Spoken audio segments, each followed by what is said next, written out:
Добиться проведения предолимпийского чемпионата России по вольной борьбе в Якутске было делом чести, сказал на совещании глава Якутии Егор Борисов. Окончательное решение Федерации спортивной борьбы страны стало известно 30 декабря прошлого года. Турнир пройдет с 5 по 9 июня в спортивном комплексе «Триумф». На сегодняшний день решается вопрос размещения спортсменов и гостей чемпионата. Входной билет будет стоить от 500 рублей до 1500. Прямую трансляцию с «Триумфа» будут вести канал НВК «Саха», «Саха-24» и «Мамонт». Известно, что в предолимпийском старте примут участие более 450 спортсменов.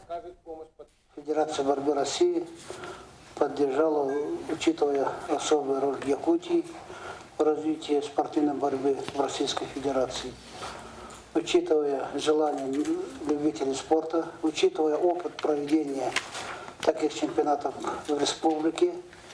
И самое главное, у нас сюда сохранялся порядок, потому что это требует определенного накала страстей, приводящих к разным событиям. Ни один чемпионат России, кроме Якутска, не проводился в спокойной обстановке.